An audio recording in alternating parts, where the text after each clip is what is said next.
Welcome to another video, and today we're looking at what if citizens are doing on another planet. The Iridium trilogy. Jesus Christ, that was a kind of long word. But as you can see, I have 5 beautiful continents here, and one that has two that have very large interior oceans, well, seas, because this river goes outwards, this river goes outwards, but also that goes outwards. But let's get started, as we're going to start in the deserts of WICSO. WICSO has, for a long time in its history, actually been 2 continents. At some point it was a continent up north called Bori, and the southern one that was also this way was called Su. There was a smaller one up here, but that was called Sui. Don't start on. But these 3 came together by this guy slamming into this guy. With Bori also starting to slam into Su, it also started to see some later on melting below its ice caps, and now it has that. If you're wondering what the environment looks like, this is what it looks like. As you can see, the environment is quite good for it, and the ice caps are light. But now let's get rid of that, and let's go over here. In WICSO, the people at some point saw these areas over here and have started to worship it. At some point it started to also become to them very important to be around here. These are the only people on these 2 continents to the east, or actually west, and the western continents are very brutal. The animals that are here are the most dangerous of them, the Kakals. The Kakals are like, think Tibetan Mastiff mixed with Komodo dragon mixed with a damn dinosaur, whatever type of dinosaur. That's basically what they have. There are 182 species of Kakal. I'm just gonna call them cars, and cars. Those little hellholes, hellhounds, I'm gonna tell you, are not the best to deal with. Eventually, the population reached enough to start some things, but very soon the Kakals would start to prey upon the Iridians over here. The Kakals saw the Iridians as easy food and would prey on their civilians, until they would also prey on the local people. Eventually, preying started to become very dangerous for the Kakals, but still it was even more dangerous so for the Iridians over here. Eventually, the Iridians were met with a surprise attack by the Kakals, who eventually just took out their naval areas, and quickly they would be destroyed. Our first nation has fallen, but that does not mean that the second one won't arise. And where does the second arise? It shall arise in Atlantium. Atlantium throughout its history has actually been free continental plates, or well, some type of plate. With me kind of closing the window so the dogs wouldn't bark that much, we are gonna see that over here, where the environment is, I'm just gonna tell you, very tropical. It's very jungle-ish, but there's lowland jungle around here. Everything else is like not that good. But as we can see, most of the jungle becomes very, very good for these people. These Iridians are the second group of Iridians that throughout the latest age have started to make their own civilization, and eventually this civilization becomes very powerful, taking over this entire island, and also using advanced boats and other boating technologies and sailing technologies that they will use for their gain. Eventually they will expand quite far, and around this time they actually meet a tribe that's over here. They subjugate them, but due to that they are going to anger one specific tribe called the Rust tribe. The Rust tribe, rustic people from Rust, you know, the game, are going to tell me otherwise. But they are very, very rusty. They haven't fought in a while, but being angered, they start to reignite their warrior spirit, as at some point in their life they had fought against the blue guys in their tribal wars. The Iridians have a very complicated history. Around this time the Iridians begin their full-on, and I mean full-on, attack against each other basically.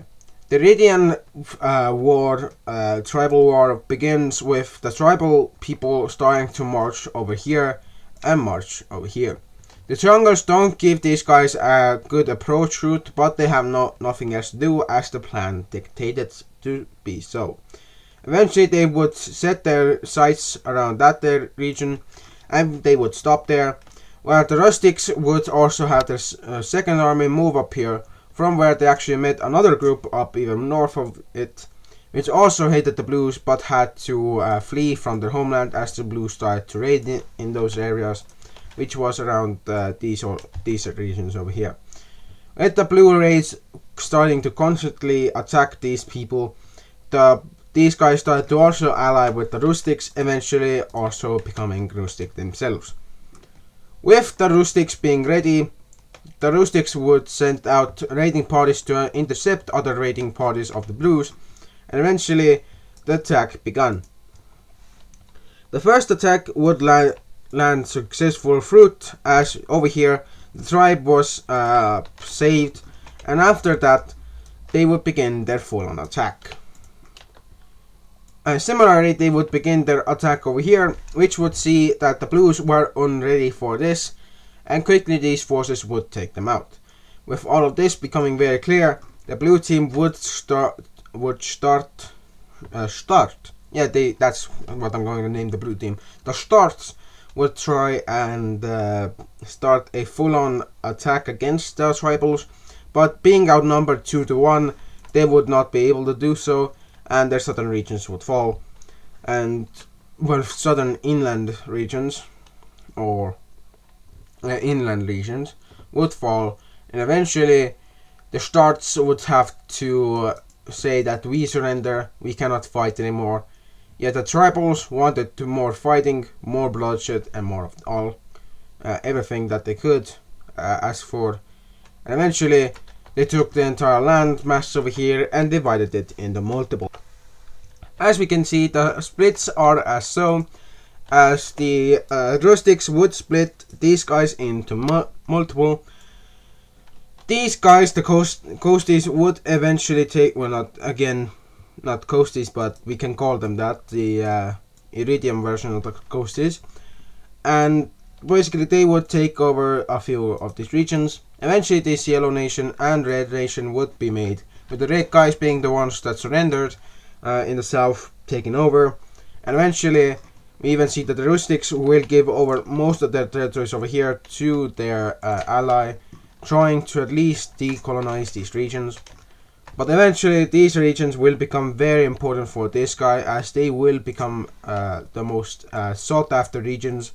After all, these would provide the best wood and best supplies of any other region. Over here, where the rustics and the coastal people meet, we quickly see that the coastal and non-coastal Iridians that are of the rustics and the trisks,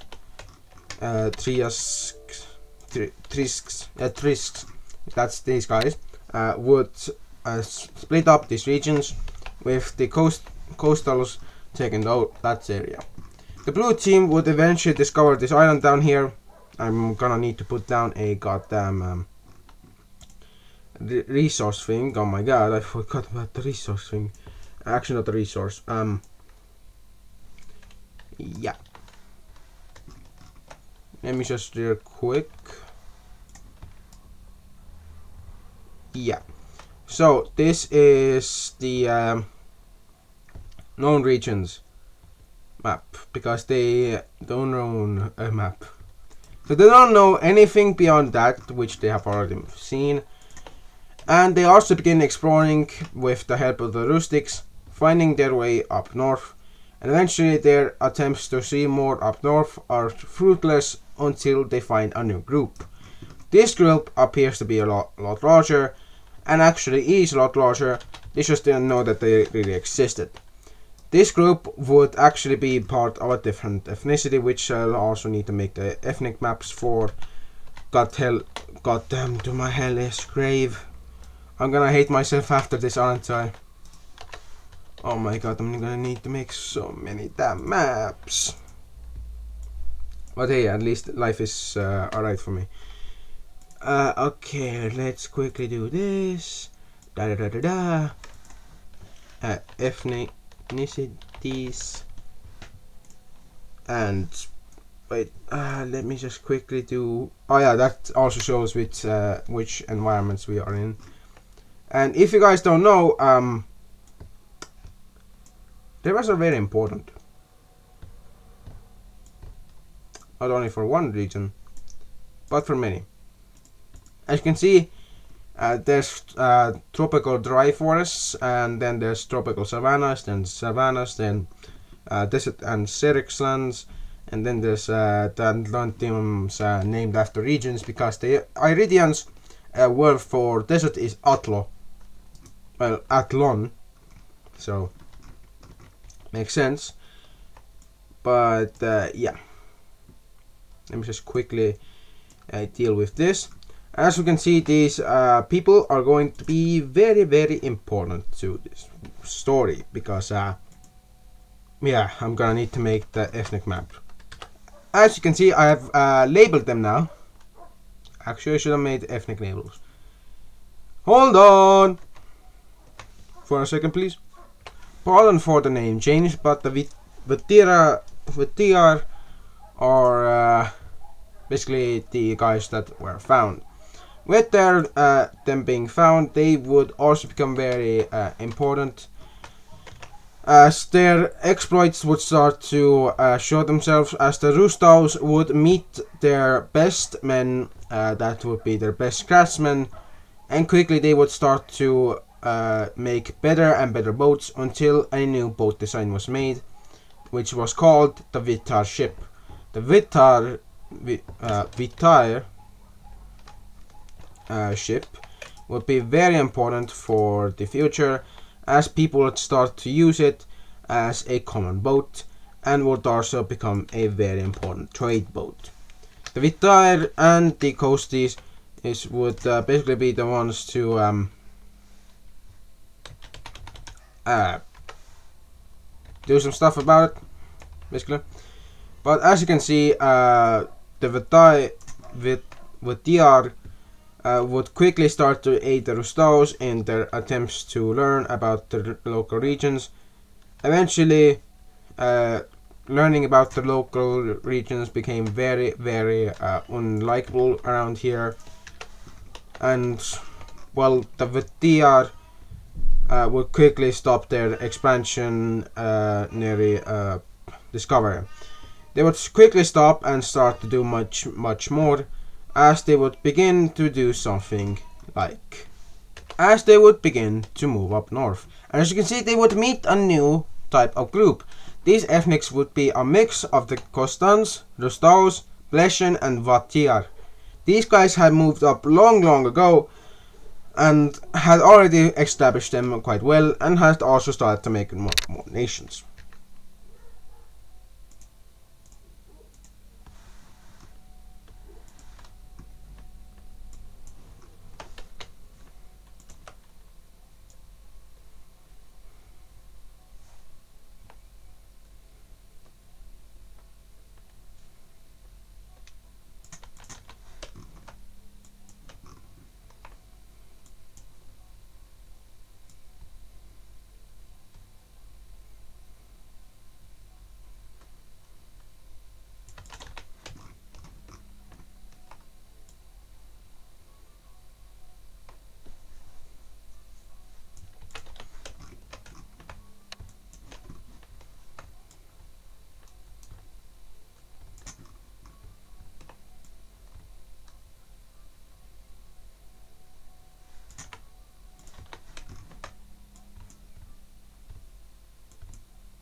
as we can see, many of these regions would be well discovered by the To-Ho, and the To-Ho will quickly just start to expand up north. That being their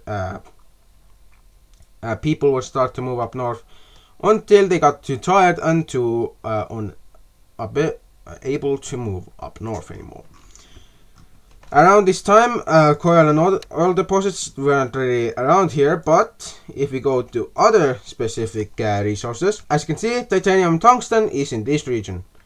I just realized there's no other resources here. Well, they won't be able to go into the One Age real quick, but yeah. They would start to do some stuff off until they met these guys, who would also start to integrate with them until one of these islands and one of the southern regions would start to integrate more and more with these people, becoming very, very prominent, and also creating a sub coastal people. A coastal people would also become very relevant in the future, although they would eventually be pushed back over here as the To-Ho would start to boom in number. And eventually we see that their numbers are gonna boom so high that they would start to inhabit most of these regions up north. Seeing this, the Vatjar would start to force some of their laws upon their occupied peoples, and would start to take some of their people and move them into their regions that they took. And quickly we see that some of these regions that they took will actually be very easy to convert to their side, as the people would start to slowly concentrate in some border regions to kinda fasten up the process of taking these regions over.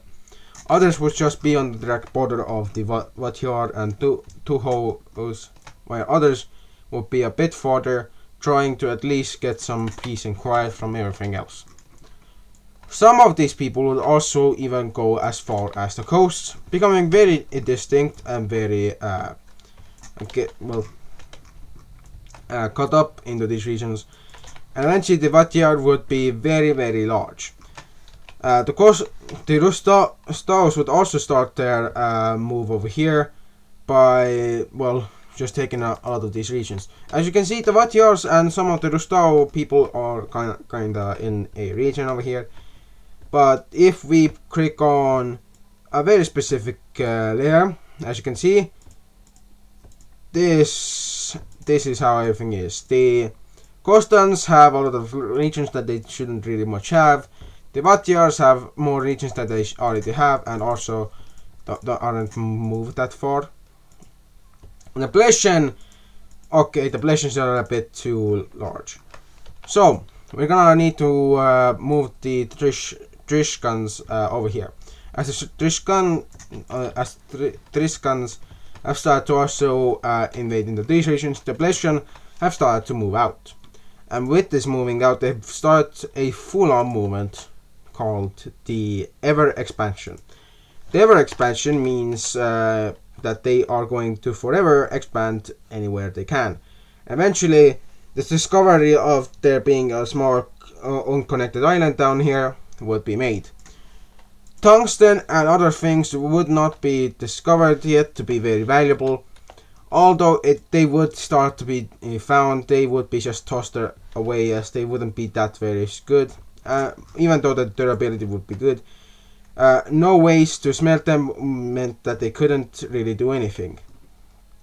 With that, the Bronze Age has led to this. And quickly we see that expansions of the Blesian people have started to give them a more sophisticated edge in exploration. They would start to explore a lot of these regions, also becoming the dominant players of the region, as they would quickly start to send their people out into the habitation of these regions.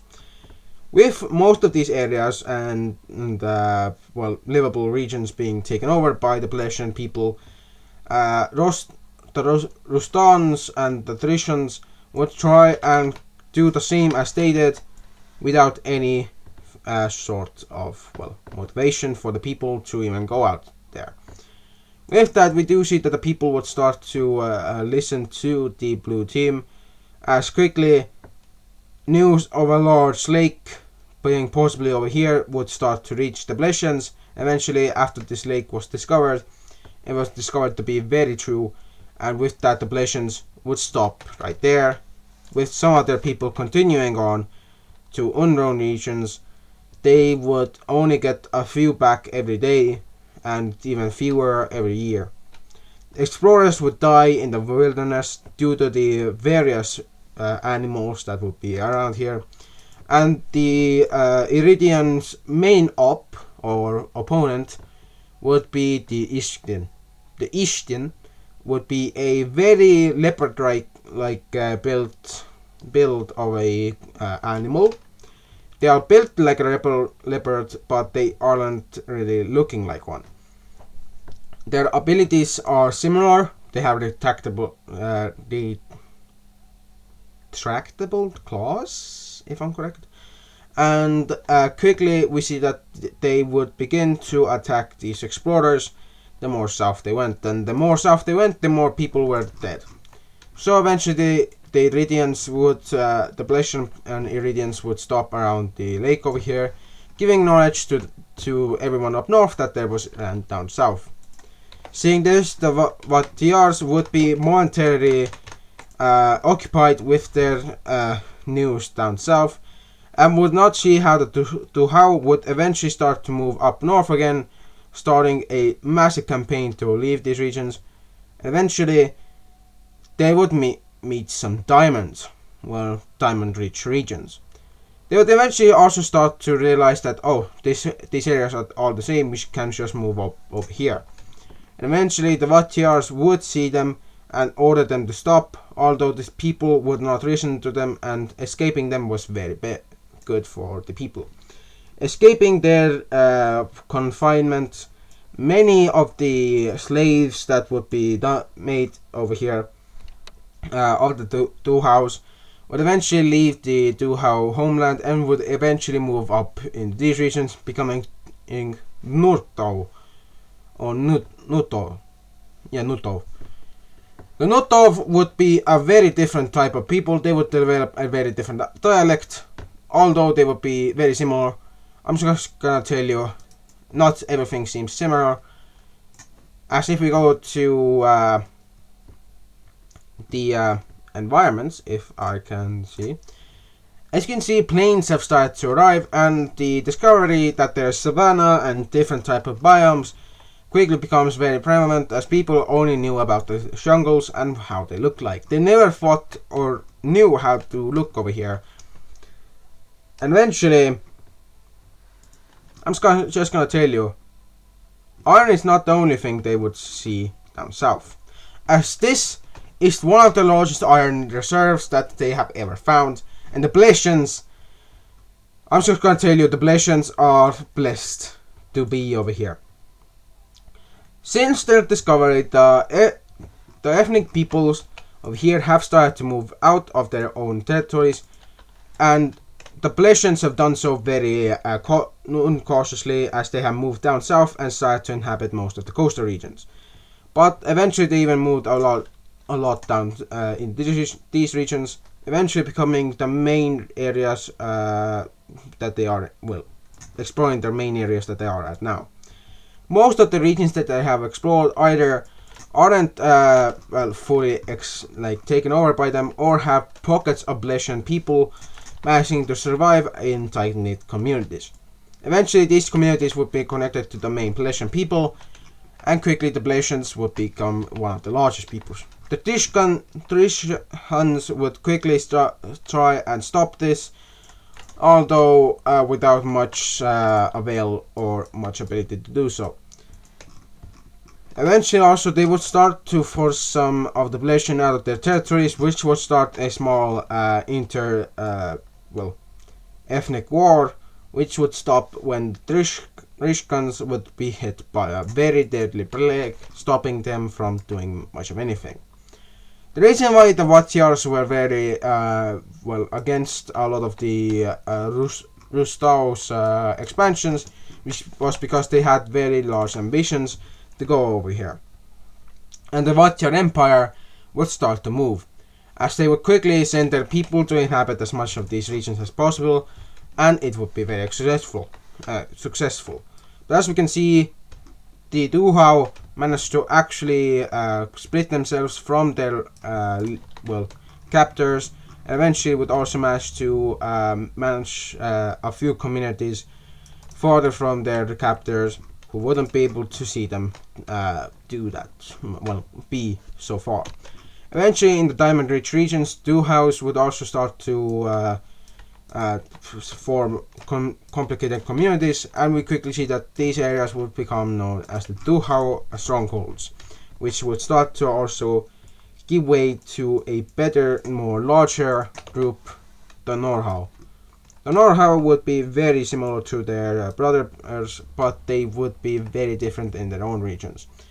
As we can see, their largeness has not betrayed their abilities, and then Duhau would begin to do other things.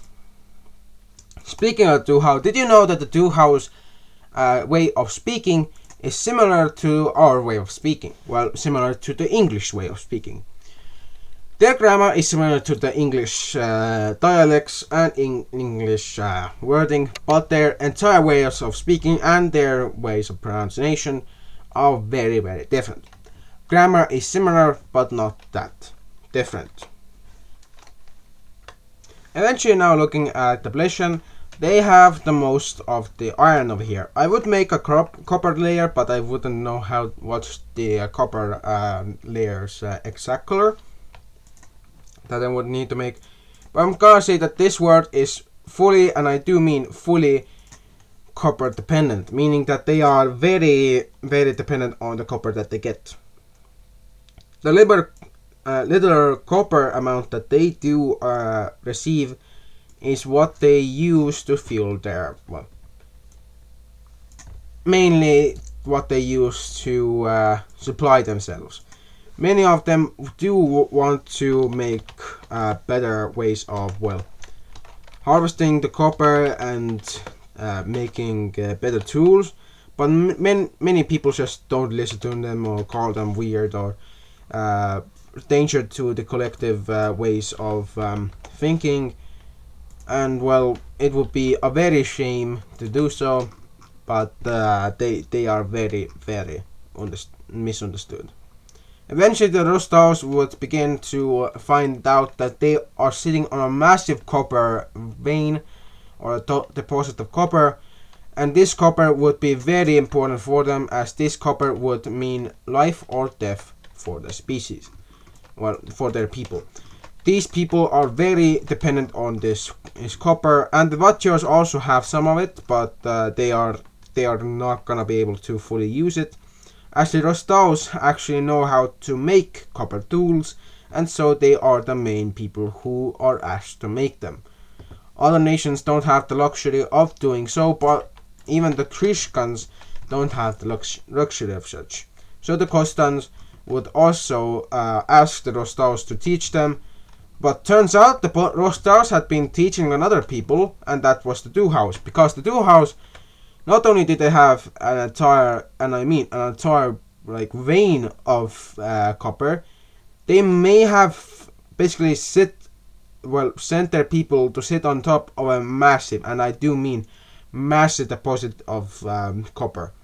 This deposit would be known as the Great Deposit, and would actually start to slim down around the Bronze Age, as the use of bronze would be very widely used, and eventually the Duhaus would also be very, very needing of it. The Nuhaus would actually have two small deposits, both very influentially important, as they would need these two very important deposits of copper. To anyone's exact knowledge, the copper that is shown here is only important because it is in those regions. But the Plesian, not only do they sit on a iron vein or an iron deposit, they sit on a southern, and I do mean southern, copper deposit. Although not as big as the rest, it is still very significant, and they very much use it daily. The uses of this deposit would actually start to even interfere. Well, the range of this deposit would also begin to reach into other regions, beginning to reach into the iron areas. And quickly this region over here that has a mix of iron and bronze will start to develop bronze and copper tools, as well as iron plating. Iron plating around this time would be very important for all parties involved, and as I'm going to show you, will be very important for having a nation. As I'm going to get rid of the things that keep us away from the political layer, I'm gonna show you what everyone else over here was doing. While everyone else was focusing on each other, or was focusing on the ethnic expansion, this guy had already moved its people up a bit more north, and had also established a few communities up north, and also has started to force these people, not force these people, they had started to help their own people a lot more, but still they had kinda mitigated forced labor starting over here, as the many amounts of people that saw that forced labor was what was needed for a functioning society to actually function. These guys would start to do their own things.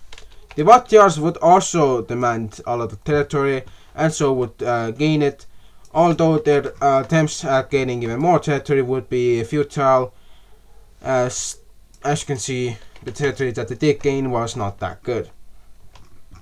Eventually they would give up some of their coastal territory over here, so they could get less of a problem with these guys.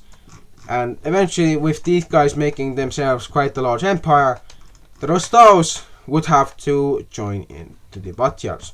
Now the Vatjars didn't really care about the Rostovs, but once the Rostov king promised them glory and expansion towards these regions, which were very important for the Rostovs, by the way, as they had most of the copper over here. The Vatjars saw the opportunity and took it, and eventually would make one of the largest empires of these regions. The new shows would also start their own little movements, as a group of new shows would also start to take over some territory over here.